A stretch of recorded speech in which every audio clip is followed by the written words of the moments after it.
So, in a bit of a different filming spot than normal, sitting in the back seat of my car, and that's because I'm going to review this REVO brand Action Cam AC-SCM-7 7cm suction cup GoPro mount. And I bought this from B&H Photo because, well, it was cheap and I'm lazy.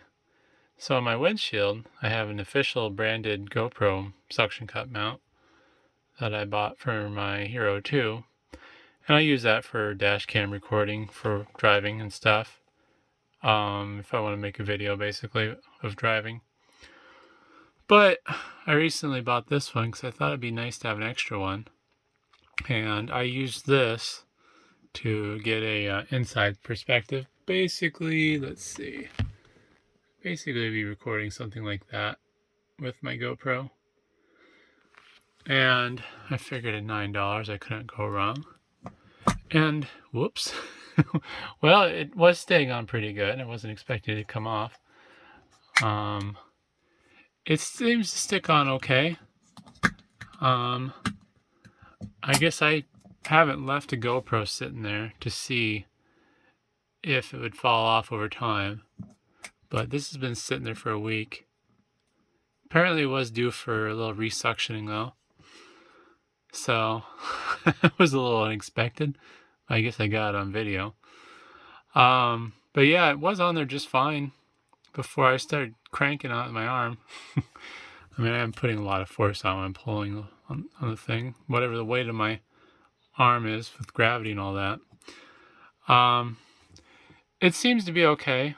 It's a little screwy, so I don't like the mounting mechanism because instead of a thumb screw, it's a thumb nut. And if you want to use the GoPro mount, well, you have to take the thumb nut off and then you have to deal with the screw. This would be a lot better if it was like the actual GoPro mount where the nut is built into the mount and then you have a thumb screw. So that can be a little annoying. It came with this little like buckle adapter piece.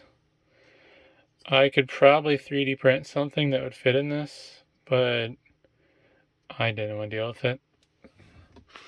So what I would recommend doing personally is getting a short little extension to put on here. That way you don't have to deal with this annoying backwards design for the mounting system. Because like, I've found it, at least personally, to be really difficult to deal with.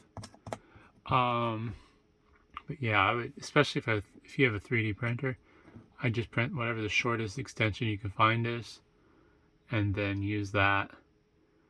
Otherwise, it has worked well with the GoPro mounting system. The spacing and everything's correct. I have found with this that usually I have to crank it down pretty hard to get it to stay in place. So that's something to kind of keep in mind. I feel like it'd be less of a problem depending on where you're mounting it. Since I have this mount on the ceiling, any bumps and stuff, it's going to cause it to sway side to side. The angled bit though, I mean, that seems to be fairly strong. The teeth hold into place fairly well, and then if you want to adjust it, it's not too bad.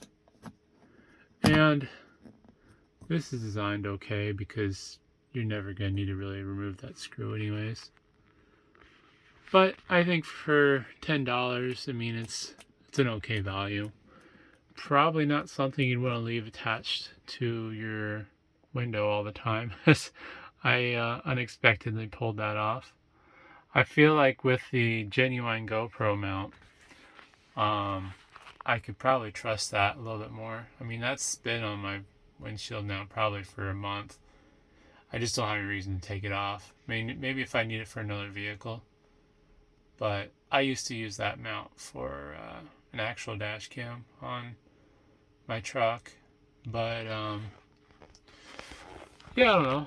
I think for $10 though, I mean, it gets the job done. I would say if you're going to use it often in the same spot, you might want to consider, taking it off and then just remounting it every so often.